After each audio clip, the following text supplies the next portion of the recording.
Sorry, started a little early. Good morning. Welcome to the Enneagram Mom Interviews. I'm Whitney Ellison with Ellison Enterprises. We are on our second to last episode, and if you'll notice, I am standing up. So, first of all, before I get to that, just want to remind you that the Enneagram is a wonderful tool for developing self-awareness and empathy, and that our mission with this show is to amplify mom voices by telling our stories, honoring our differences, and offering useful tips from our specific Enneagram strengths that will help all moms and all parents in general.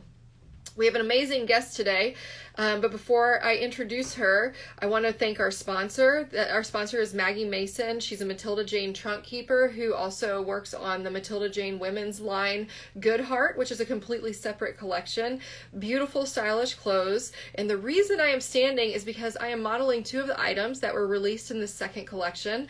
Let me tell you guys, I bought from the first collection. They sell out, and they sell out fast. So if you go to her handle, it's on this introductory post, and it'll be on the story when it's on the story, and it will be on the post of this live video later. If you go to her handle, follow her, you can get access to look at this collection and buy your own. I'm wearing the Cordell jacket, which as you can see is kind of a moto jacket shape. It's very cute, cut off, really soft, great quality, nice details in the arms. And then I'm going to take it off though because I'm in my mud room. This is where I record these, and I think you know that because I've shared my secrets before. But I also want to show off, and it's hot, I also want to show off this chambray shirt, which is super cute. And the reason that I want to show it is because of the details. If you'll see, the shirt has ruffles. It makes it unique to the chambray shirts that are out there. So if you like this style, go check out Maggie Mason, her handle, and again, it's tagged in all of the posts on the show. Thank you, Maggie, for sponsoring this episode. Now, I am going to have a seat. All right. Oh, good morning. I see Colleen. I see Ashley, who's our guest today. I see Helen. I saw Amber earlier. Good morning, everybody. Thanks for joining us. You are here for a great episode today.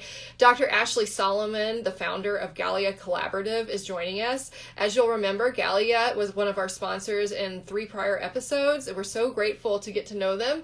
It is an organization that was created by women for women to help women with mental wellness in order to ensure their success. So I'm going to bring Ashley on now. She is a 6. She's dabbled in both of her wings. We're going to talk about that a little bit. She has 4 kids. She's also a licensed practicing psychologist. So Dr. Ashley Solomon is joining us now.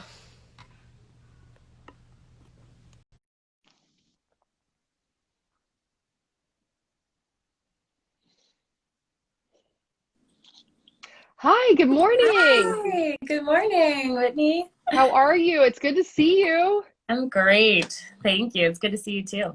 Thanks for joining me this morning. I'm so pumped that you're on the last week of these episodes. What a great way to close out this series, to visit with you a little bit about the Enneagram and how the type impacts your life. So before we get started on that, and good morning, Stevie. I just saw Stevie join as well. And I know you're going to be seeing her later. So you've got a busy day today, girl. That's an awesome day. So before we get started with Enneagram stuff, why don't you just tell us a little bit about yourself? Okay. Yeah.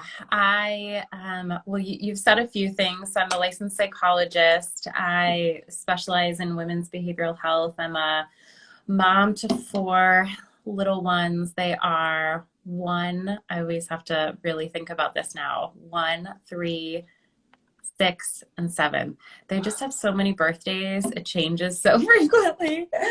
Yes. I know that feeling. It's like I catch myself like 6, 7, 6. She's 8. Like, did that birthday happen? Yeah. I'm married, born and raised in Cincinnati, moved away for a while, but got sucked back in, and love this my hometown, and really trying to support the women here. So that's awesome. And let's talk about that for a minute. The beautiful business that you've created, the space you've created for the women in our community. Can you share a little more about what that looks like, please? Sure. Yes. So as a psychologist, my focus is really in supporting people's mental health and wellness. And I think that, I mean, particularly now, who would have known when I started my business, the situation we would be in today. But even prior to that, of course, I think that women, moms in particular, struggle so much with just caring for their own mental well-being. And so we've created this practice where we really work to empower women with the tools for mental strength and well-being, but we also work with organizations to deliver workshops and programming to do that kind of from the inside out as well. So we're really trying to support women through multiple avenues with kind of strengthening their well-being to be the best people that they can be in all the many roles that we have. Yes, and you have an incredible staff of women to do that. And one of the things that I want to highlight that you're doing that I think is extremely important work is even things like creating a workshop or support group for prenatal Mm-hmm. moms, being inclusive of all prenatal Yeah. moms, not just first-time moms, but just Mm-hmm. really opening up that space and acknowledging women during different chapters of their lives and gathering them together to support each other and lift each other up. So I just think that's really Yeah. cool, and I applaud your work for that. Thank you so much. Yeah, absolutely. All right. So let's get down to some questions. All Okay. right. So with regard to your Enneagram type, you lead with a type 6 motivation. So the type 6 Mhm. motivation is that need for security, for safety, Mhm. to understand your surroundings and really thoroughly vet situations and choices before you make them. The 6 is known as the loyalist or the questioner. They're the most loyal type on the Enneagram. Wonderful friends to have. And so I wonder if you could share a little bit about one, your journey with the Enneagram and how you learned this about yourself. And then two, what this looks like in your day-to-day activities with your work and with your family. Sure. Yeah. So my introduction to the Enneagram was, I mean, what feels like a really long time ago. It was probably about 15 years ago, which I think was prior to a lot of people being as aware of the Enneagram as they are today. So I had a friend who gave me a book.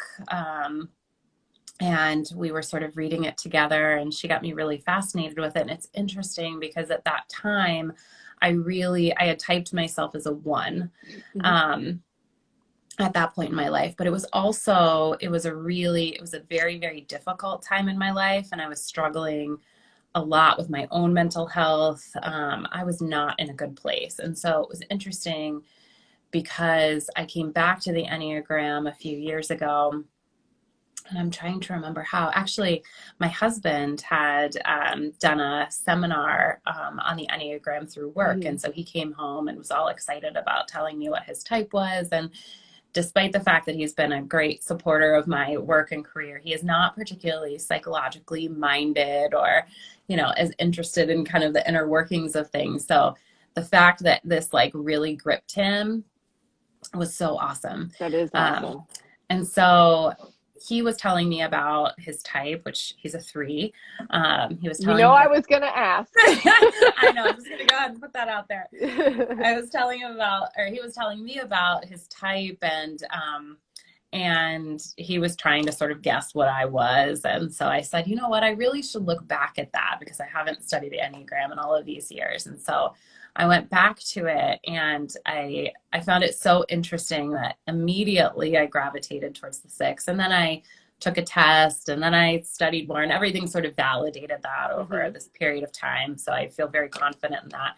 But I thought it was very interesting to kind of reflect back on this other period in my life where I think I really would have mistyped myself based on honestly this like sort of dark place that I was in. I Mm-hmm. don't think that that I had a very good sense of myself at the time. So it felt really, I don't know, empowering to be able to like, claim my 6ness, Mm-hmm. which, there are lots of things that felt like icky about being a 6 As with too, but every that felt number, right? good. Yeah, Yeah, yeah, but that felt good. that's It felt true. like, I think somebody told me like it should feel icky in like a good way. Mm-hmm. and not in a, so it felt right. Like, oh yeah, that's where Yeah. I really struggle. So, That's um, so funny. Well, yeah, okay, so I want to pause for a second before yeah. we get to the second part of your question, because you said a few things I want to talk about. So often sixes and ones, people that are deciding and learning about their number, that's Hmm. a number that people can go back and forth on. So it Oh, doesn't surprise interesting. me at all that you kind of were looking at both of those numbers. Huh. And so that was interesting to me. The second thing I will say is I applaud you for starting out with a book and for learning about the Hmm. numbers first and not using a test to Yeah. preemptively shadow your understanding of the Enneagram. I think, as I say in almost every episode, tests they are about 50% accurate, and it's dangerous to mistype yourself. Now, the other thing that I want to speak to that you mentioned that is so important is that at the time you explored the Enneagram the first time, 15 years prior to when you really discovered what your type was, Hmm. you said that you were in a dark space. And likely what was happening, because the Enneagram is based on motivation, the why we do what we do, not what we do. Yes. Uh-huh. You were focusing more on behavior and less on motivation. And that is Hmm. how we mistype ourselves. And that is why, to my second point, it is not okay to type other people, because you visually and Hmm. physically see their behavior, but behavior is not necessarily reflective of motivation. So all of those things were really profound that you shared, that I just want to highlight as a great way to have a journey. And also the fact that you're a six, in my experience with the sixes I've coached or taught or just know, it usually takes them longer to figure out they're a six. They're Hmm. a questioner by nature, right? Yeah. Yeah. So you might have the record at 15 years for figuring out that you're a six. But I will tell you that it takes oftentimes sixes don't walk out of my workshops knowing their number. It takes some time and it's a journey. So That is so um, interesting. Yeah. yes. And so, sixes are a head type, and within Hmm. that head stance comes this fear driven motivation. There's fear behind the Hmm. motivation, that concern again for security and safety and the what ifs. And so I'm wondering, as we talk about your day-to-day activities, your family, and your work, how the six motivation plays into that. And maybe touch on how you manage that fear that comes, that kind of is a little bit of an undercurrent of the six motivation. Yeah. So I remember one of the first things that I learned about the six. So, sort of at the same time as my husband was figuring out his number and I was figuring out mine, I had this opportunity to have a coaching session through my previous job. I worked, for a hospital system, and had this opportunity to work with this coach who used the Enneagram, among the tools that she used. And I was actually at the time really debating whether to leave that job and to start my current practice. And Mhm. so didn't know much at all yet about what it kind of meant to be a six. So we had this one coaching session, and she shared with me that a little bit more about being a thinking type, and how disconnected I could be from my own body, Mhm. and the sort of wisdom inherent in my body, which at the time I think, well, ironically, like I had this very cognitive appreciation for that our bodies Mhm. give us a lot of wisdom, but hadn't really experienced it in Mhm. that way. And so she really helped me. One of the things she really helped me with was figuring out how to tune into that, particularly for that decision that I was making at the time. Um, so I would say that, and that probably has been one of the biggest parts of my own journey as a six, has been Mhm. figuring out how to get out of my over reliance on my kind of thinking brain and tune into what my body is telling me. And I think in my day-to-day experience as a mom, once I reflect, so this was when I started to learn more about my type. I think I was I don't know, several years into parenting. I think I probably had 2.5 kids, maybe. Hmm. So, I mean, I felt at the time like a somewhat experienced mom and when I wasn't Sure. brand new to it, but realized how much I had never, I had just like constantly consumed all the information, about momming and Hmm. about all the right things to do. And so rarely had I like tapped into my own, you know, wisdom, if you will, Yep. kind of our intuition or sense of what was right. And I mean, I think anybody who's been there, and I think that can probably be something that a lot of types kind of gravitate towards, probably especially like the thinking oriented types. Um, there's just you can totally overwhelm yourself with information and other people's perspectives and finding out what this person would do in this situation. And so, I mean, I felt like a complete ball of stress all the time because I Oh, had yeah. all of these competing, ideas sort of swimming around in my head. And I could not have told you, what the right direction was. So that's also just been another part of this journey is Hmm. figuring out, how to sift through all of that and how to sort of calm myself with that like the urgency that tells me I need to Hmm. like seek out everyone else's, perspective on something rather than being able to like rely on my own sense of what I know. So I think, okay, I want to get into this for a minute, especially Yeah. because you are a psychologist. Yeah. And I'm grabbing a note because there's a word I want to pull up here that Okay. I can't think of, but that definitely I want to touch on, is somatic. Does that ring a Oh, bell with mhm. you? Okay, Yep. so I want to talk about some, like, you've touched on something very major, and I have some sixes watching right now that I think this would be Okay. helpful for, and not in an advising way, but just talking about some of the techniques you used, Yeah. somatic techniques, and we'll define somatic in a second, that got you out of your head and into your body. And I think this is Hmm. really important, especially for our head types. Yeah. So, do you want to share what somatic means with our audience? Sure. So somatic really refers to like soma, comes from the Greek, which means body. So somatic is really just any kind of body oriented intervention or experience. So like somatic symptoms, or when we experience like symptoms of stress in our body, it's kind of a way of being in our body. Yep. And that body manifests that stress in certain areas. And if we're not paying attention to it, we don't even realize it's happening until we just feel the pain. And we Mm-hmm. don't connect it with what's happening in our head that's driving that pain. I get somatic symptoms in my gut, and I'm a gut oriented type. So when Mm, I'm stressed, my stomach is jacked. And not in like a risk yeah. way, in like a, you are Right. hurting, you can't stand Yeah. upright, and I feel nauseous. And sometimes when I get stressed, also, I carry the stress in my windpipe and I lose my voice. Oh, I that's lost my interesting. voice during every law school exam period. I lost my voice during job interviews after law school. I lost my voice during my wedding. So, anyway, all that to say, That is somatic is really fascinating. interesting. And Hmm. so, to your point, like you were talking about, okay, so you met with a counselor who was able to help guide you, that there was Hmm. too much going on up here, that you Hmm. needed to move into your instinct, into your body, into your gut, and really start Yeah. trusting yourself. Can you give some examples of practices that were helpful for you with that? Sure. So one of the things, and I should say about that coaching session, it was so I ended up leaving that job. And so I had this coaching session.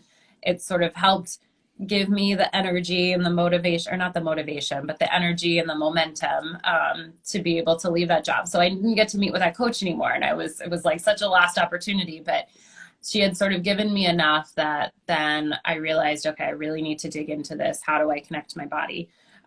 One of the first things that I did, and I I sometimes feel so embarrassed sort of like sharing this, but I realized that I had no idea how to notice when my body was tired.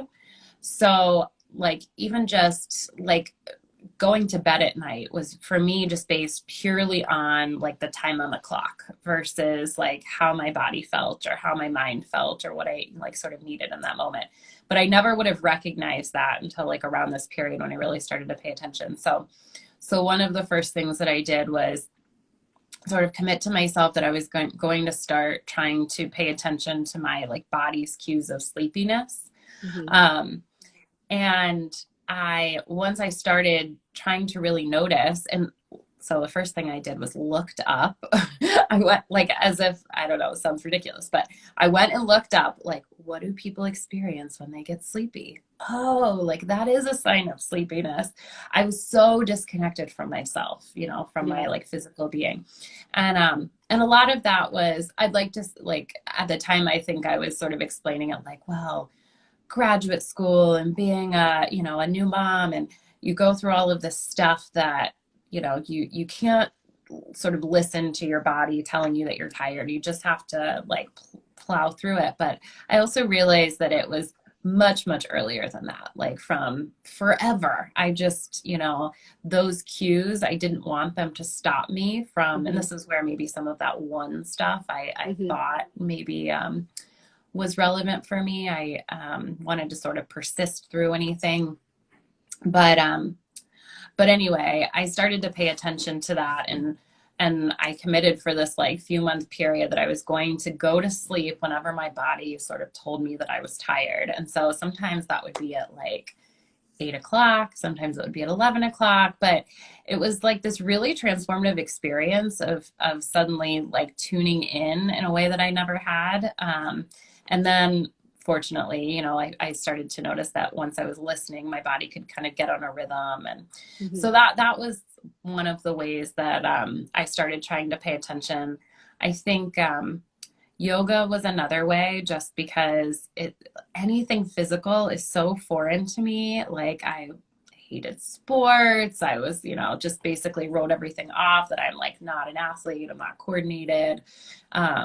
And yoga was the first thing that I felt like where I could be in my body, but it didn't feel competitive and it didn't feel like it had to be like performative. And so that really, I mean, it still takes me a while now if I sort of sit down to do yoga or you know, get into a pose to do yoga.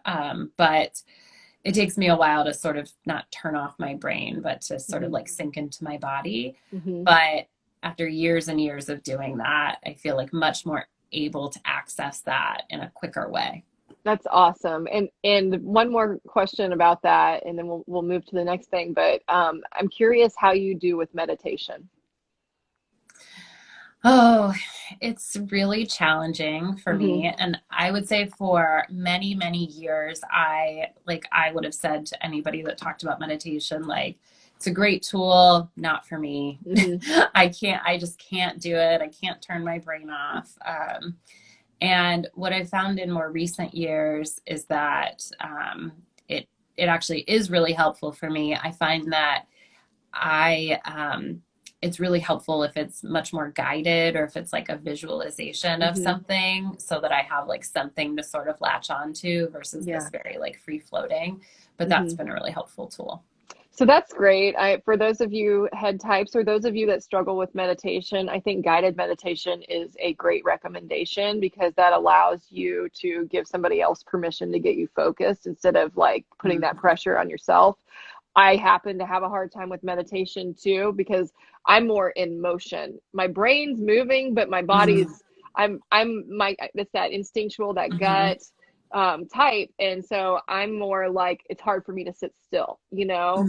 And so sitting still and really finding center and breath work is hard for me. And I think I totally agree with you. Guided meditation is a good way to trust someone else to take you to that place, and not put pressure on yourself to try to do it right. And that's the other thing, is meditation is a practice. You're not going to get it right the first few times. You just have to keep doing it, and your body and your mind will start to adapt. And I'm still very much early in that journey, but I'm with you. I think it's a great practice. But you know, for us head and body types, it can Mm-hmm. be challenging. And even for the heart emotional types as well. But I Mm-hmm. feel like they know how to get in touch with themselves a little bit better Yeah. than they got the Yeah. emotion thing going on. Although our threes are pretty busy too. So anyway, all right. So let me see here. So let's talk about your motivation for a little bit, that need for security that an Enneagram 6 desires. And I know you've also kind of dabbled and seen things from both wings. So these motivations are typically, if you live in a fairly safe childhood, if you grew up in a fairly privileged childhood to the extent that you have security and safety at your home, typically these motivations are developed between the ages of 8 and 13. There are certainly exceptions all the time. And I want to respect all childhood experience and not paint a broad brush with that. But that's what we see for a lot of people between 8 and 13. Can you share a little bit about your childhood and what event or circumstances have like helped you kind of develop that motivation that created that protective layer of personality? Mm-hmm. Yeah, I I'll just say I love the Enneagram's way of sort of framing this for me in terms of my own experience. Like I had spent years and years in therapy, kind of figuring out, what were some of those early influences that really shaped who I was. And I found that with the Enneagram, I mean, obviously I'm a huge proponent of therapy. But I also found with the Enneagram, like it sort of gave me that insight much quicker in a way, being able to sort of frame it in this way. So I think for me, some of the early influences, and I think, it's complicated, of course, but probably the most significant, like first one is that I grew up not knowing my biological father. So when I was, so my mom got pregnant with me, had been dating my biological father. They decided to split up prior to my birth. And so I was born, being raised by her. And then my grandmother, my aunts, we had this very busy home that was loving and safe. But I do think that, after a lot of sort of searching and reflection, that being such a kind of this core early experience of having that abandonment wound was a factor in me really trying to kind of hone security and safety and keeping my people around me. And like you said, I mean, I grew up in a wonderful home environment, had everything that I needed. At the end of the day, like I physically and emotionally was secure. And yet there was always this, I mean, I grew up with a lot of anxiety, a lot of nervousness. My mom I tell this story about like when I was in first grade, I woke up one morning and was just like convinced that my pencil was not going to be in my desk at school. And we had to have this like very specific pencil, and was so fearful that my teacher was going to yell at me for having lost this pencil. And I was just convinced it was gone. So I, fortunately or unfortunately, I had a mom who like indulged my anxiety a little bit and like went in late to work so she could take me into school and like make sure that my pencil was there before she left for the day. And then I could like feel secure and like go on with my day. But I really needed those like little reassurances that things were kind of as I expected them to be, and that, that people were going to have my back. Wow. And I think that story is really sweet and also kind of breaks my heart because I can feel the anxiety you must have felt as a child about something that really felt threatening to you. And I do think that anxiety experience for 6 children is very much a presence for them. And so that tactic of questioning and, confirming the safety and security is extremely vital to them and their hearts because they need that affirmation. So I think that's a really powerful story. Thank you for sharing that. Thanks. What I would like to touch on now is and this is a little off script, but I'm kind of like that because that's me. I'm I love I'm an 8. I make the rules and then I break them. So anyway, what I want to touch on is let's talk about your wings for a little bit, okay? Something I wrote down that I wanted to bring back into the discussion that you mentioned earlier was when you became a new mom, and this is common for a lot of new moms, not just head types. So I get that, but you said you consumed a lot of information that put an enormous amount of pressure on yourself, right? Yeah, To do things the right way when you started having babies. And totally. so to me, I see a lot of 5 in that, right? Mm-hmm. That obsessive consumption of information is Mm-hmm. something very much that a 5 can relate to, as the motivation they're driven by is to have and obtain knowledge. So let's talk about how that 5 wing might play into your life nowadays. Yeah, and since we originally chatted, and the background being that Whitney had asked me about my wings, and I was like, I've never been able to figure this out. But then I've had a couple of months to really reflect on it and read some more and just notice more about my behaviors. And I actually feel really convinced now that I'm probably a 5 wing. So I Yeah. think you hit on that. But because I think upon reflection, I think I definitely have that, like, this insatiable quench for information, wanting to understand. I think that I notice, while my motivation is really about like security, particularly with people and connection, certainly under stress, like I want to be sort of alone. I want to be in my head. That's much more of a way that I can recharge for myself. And so I think in those ways, I mean, I'm not an expert on the wings by any means, but in those ways, I sort of notice that 5-ness in myself. That leans a little into their withdrawing stance as well. Yes. Yeah. Like I want to know that like I have the security of people like out there, but I don't necessarily want them all up on me. Yeah. If that makes sense. Totally.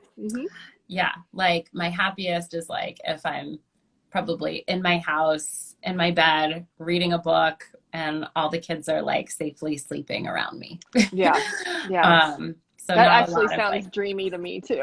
Sounds really nice.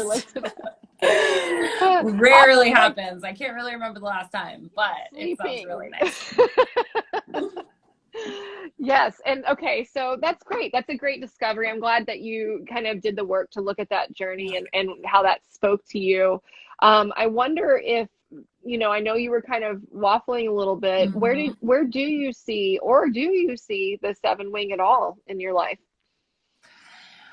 Yeah. I mean, I think that I can get and please help me a little bit with this, because I feel like I'm a little less, I don't know, attuned into the 7 part. So if I'm misrepresenting it, let me know. Okay. But I think I can get very antsy for for adventure and activity. I mean, I can get bored really, really easily. And so that's very much, yeah. Is that sort of in line? Oh yeah, absolutely. So I can really like crave that. I can crave that sort of rush of like newness and experience.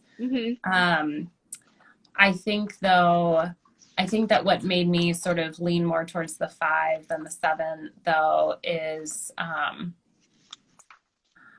I can almost find, I don't know if this will make sense, I can almost find that like newness of experience through like information, like being kind of intellectually stimulated. Yep.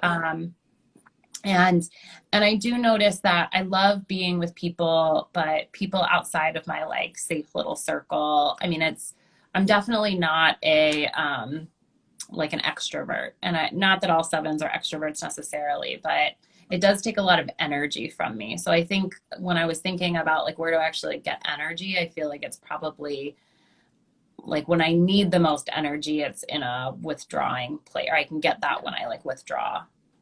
That makes all the sense in the world. And I grabbed my book again because I wanted Yeah. to check something. I was making sure because I'm sleep deprived, so I've been Get known it. to say the wrong thing on occasion, and I'm happy to correct myself. But I'm going to get this one right. So you mentioned the withdrawing stance and how when you get stressed, that's a good way for you to alleviate that stress, right? And to Mhm. find that alone time to isolate. So not only does that speak to a 5 wing, especially in terms of the need to gather information and educate yourself, and you get into a subject and that's very Mhm. satiating, that the knowledge that you desire. But sixes also go to 9 and support. So a Mhm. 9 is a peacemaker or a mediator, and so nines are also part of the withdrawing stance. Hmm. And so they like their alone time too. They very much like steady, level things. Their desire is for harmony. They're Mhm. conflict averse. And so, rather, their motivation is harmony. So for you to feel like in stress when you withdraw, that helps you find center and feel better.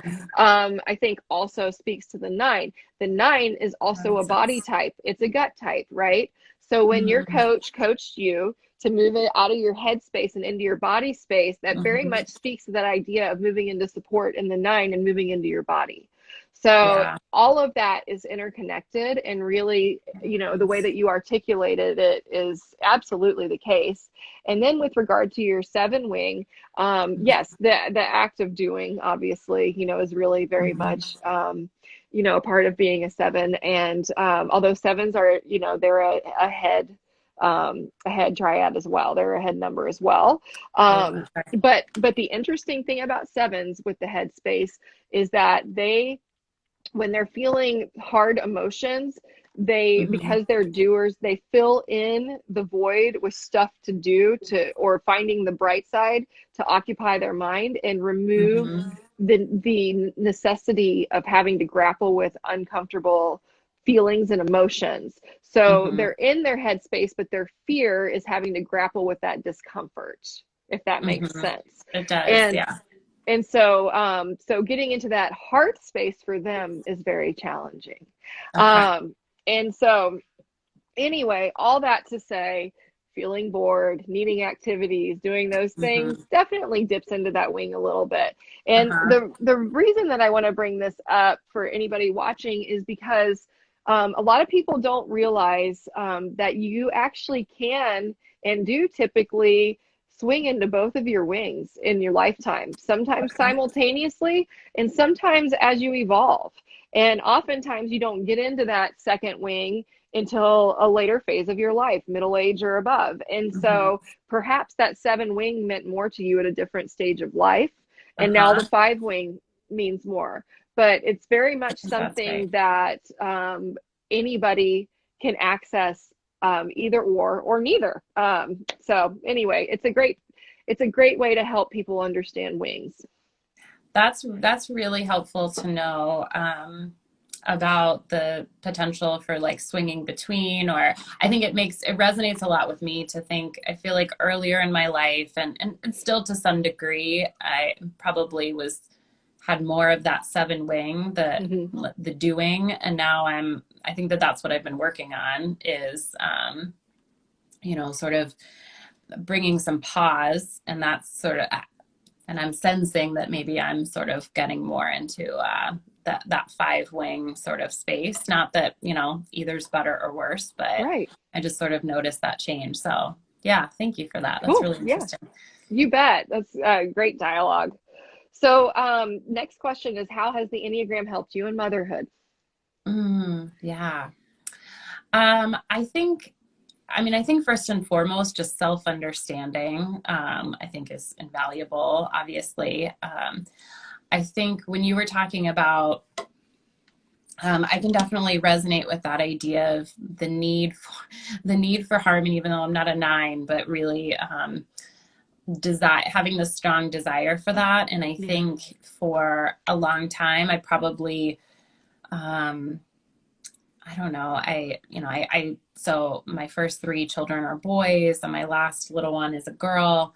And not to stereotype, but these first 3 that are very close together in age are like every bit rambunctious, loud, obnoxious, Mm-hmm. all of the things that like have super challenged me as a mom, well, as a six mom, as a, Mm-hmm. you know, somebody who really values like being able to like stay in my head for periods of time to like really think through things, and wanting just like stability and security. So I think that has been, it's been a way, so I guess it's helped me in that it's given me kind of a framework for what it is that I need in my life, if that makes Mm-hmm. sense. So Absolutely. yeah. So like what, like how I need to restore myself. And I think probably equally true, the best, and I say this often to a lot of people, that I think the best thing that my husband and I have done is knowing our types and being able to sort of communicate with each other through that lens versus Mm-hmm. like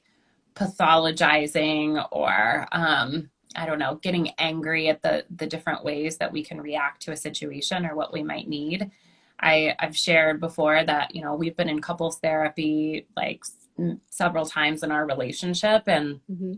but actually nothing has been as useful as just knowing what our Enneagram types are and having this shared language. I mean, sometimes that's the benefit of therapy, is it can give you kind of a shared language to talk Mm-hmm. about, you know, stresses and situations and how we react. And I think that's what the Enneagram has done for us. So now we can say like, oh, that's your 3 showing up or whatever, versus like, I hate that you always do this. Right. So that's made us just a much better partners in being able to parent our kids. Yes, and just to kind of elaborate on that further, I think what the point of it is now you know why he's doing what he's doing, Yes. right? Yes. So you don't make it about you. You get Right. like, okay, well, he's doing that because he feels the need for achievement, and Right. this is a way that kind of is, you know, that's his defense mechanism, you know, Mm-hmm. to behave that certain way, and I see why he's being that way. So it allows you to have empathy and grace most days, right? Yes. Sometimes it's Yep. like ain't nobody got time for that. Right. You know, but Yes. most for the most part, and not only with your spouse but with people that you know and you're surrounded with, because Yeah. even if you don't know their type, you know that there's something motivating them that may not be the same reason you would do that thing. Right. And so you can remove yourself from the equation and accept that that's the way they are, because they have a motivation that might be different from yours, right? Right. And so I love that. It does make a difference in marriage. My husband and I did, like a long time ago, we did an Enneagram workshop together. Mm-hmm. And even though he didn't get, he got into it while he was doing it. Now he's over it. And that's because he's a 9. And, you know, he just kind of moved on from it, and it didn't, and that, now there's a lot of 9s that love the Enneagram, and it resonates deeply. Yeah. But for him, you know, what it did for him was it gave him visibility to my aggressive personality type, and he is, you know, he is a withdrawing personality type. So sometimes those can be very challenging to each other. But now I get why, you know, what his motivation is behind his action or his inaction, because 9s are less active than 8s. And he gets why I can come off as pushy or controlling, and we have better, calmer dialogues, you know, when we're contrasting. So I think that's great advice. If you know your type and your spouse does not, it is a great opportunity to introduce the Enneagram to them and allow them to have that journey. Having said that, don't type your spouse. Okay. Right. Yes. So yeah, don't type them and don't influence their visibility to the types. Let them have their own journey and respect it. Talk to them about it, but allow them the opportunity to get to know themselves, because this is about their motivation, and that is not something that anybody can fully understand except the person that's on the journey. Yes. All right. So you kind of alluded to some parenting suggestions based on the strength of your Enneagram type. I want to recap a few things that you said for type 6s that I think are important. One is get into your body and out of your head. And you gave some great recommendations for practices that will help you do that. And that could be for anybody, because we can all get into our heads. You know, practices being, listen to your body. What's it trying to tell you? If you have trouble sleeping, learn about what the symptoms in the body are that you're tired, and pay attention to those symptoms, and then rest. I think that's incredibly valuable advice. You know, the act of meditating, and if you're in your headspace too much and independent meditating is too difficult, try some short guided meditations. Wonderful suggestion. And then of course, what we just talked about was, you know, go on this journey with your spouse if you can get them engaged, because knowing your types helps you understand why they do what they do. It develops empathy and self-awareness to help your relationship be have a little more harmony, and have the dialogues be a little less contentious when things get stressed. What else, you know, would you like to say about the strengths of your type that you find helpful in parenting? Oh, that I find helpful. I mean, I think that, because I'm so oriented towards safety and security, I think that I like to think that that has sort of benefited my kids in feeling like we've created this really kind of safe home environment, this you know, secure community where, I mean, we end up saying a lot, like, there is nothing that you can do that will, you know, make us not love you. You can tell us anything. So really trying to, you know, I think it's become it's very natural for me, maybe not so much for my husband. So that's been kind of a journey we've been on together. Is he can be more reserved with some of that sort of expression. And so I kind of try to nudge him along. And he helps me kind of keep my anxiety in check when I might be getting sort of too stressed out about things. But yeah, so just really creating kind of this safe bubble to exist in, but being able to, like, you know, help our kids kind of explore the world while knowing that, you know, there's always going to be this soft place to land. Yeah. And then I would also say, I mean, something else that I have started to try to do since learning more about my type, because I know I can, and my effort for security or for knowledge, like, seek out way too much, is try to identify just like a couple key people that I might ask for feedback on situations or like what to do, versus like querying everyone. So I've kind of identified like who my like mom counsel is, and whose opinions really like seem to jive with who I am and what my values are. And that just helps kind of clear some of the noise in my head. Yes. I think having a squad is clutch for every woman. Yeah, absolutely. You know, actually one of my squad is making some big hearts right now. I see you there. But yes, that is such sound advice for moms and just women. Like, have your squad, you know, and when you start to get in your head, or when you start to get too emotional, or when you start doing too much, check in with them and say, hey guys, I'm feeling out of control. You know, I need help with accountability. I need to know, like, what do you see here? You know, objectively speaking, what do you think I should do? Or just even, I just need you to listen and let me say this, because I'll feel better after I say it. Right. I mean, all of those things are like what the benefits of having a squad. So you're totally great advice. Yeah. Well, this has been a phenomenal interview, and just so much wisdom and so much information. You know, we met during COVID, so we've never met in person, and I'm just really looking forward to the day that we can get together for coffee. And, you know, I appreciate what you're doing in the world and the difference you're making in our community for women, because making a difference for women makes a difference for everyone. And so that really has an impact, you know, a massive impact in our community. So thank you for that. And thank you for your time today and sharing your experience with the Enneagram. Just incredible. Thank you. Thank you so much, Whitney. This is so enlightening for me too. And I appreciate all you're doing. And I love these interviews. So thank you. Oh, and I want to do a quick plug. So you're going to be on with Wise Wellness today for their, what is today? Is it Wednesday? Wise Wednesday, right? Yes. What time is that? And where can folks find you and what are you talking about on that? Yeah, we're gonna dig into mental health and wellness and ways that you can really kind of strengthen your mental health right now. And it's at noon. And you can become a member of, it's a member event, but you can become a member of WISE for free. So go to the website and sign up and you can join us at noon. Awesome. Awesome. All right. Thank you so much, Ashley, Dr. Thanks, Solomon. Whitney. I really appreciate you. Have a great You day. too. Bye.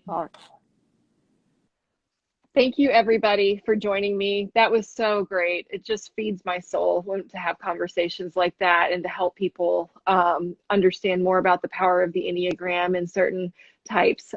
So I hope you enjoyed that. I hope you took some nuggets of wisdom. Dr. Solomon's amazing. You can follow her on Galia Collaborative. And again, if you aren't already a Wise Wellness Guild member, their membership level is their lowest membership level is now free, and you can access gobs of information, including the interview with Ashley today at noon. So check it out if you haven't already, and follow Wise Wellness Guild for that. Thank you to Maggie Mason, trunk keeper of Matilda Jane Clothing, for sponsoring this episode of the Enneagram Mom Interviews. The Good Heart collection just dropped yesterday. I'm wearing this chambray shirt. It's beautiful. I love it. It's comfortable. It makes me feel good, and I think this color is really pretty. So that collection just dropped yesterday. It will sell out quickly. So please follow her and check out all the different offerings from the Good Heart collection, and support her business. So if you're still watching, you're going to learn my secret, who's interviewing on Friday. I'm going to be interviewing myself, and I have a friend that's going to be co-hosting with me, and she's going to ask all the questions, and we are finalizing the time, so stay tuned for that. But it's going to be fantastic because you're going to learn all my secrets. So I'll see you on Friday, and the time's to be determined. Talk to you soon.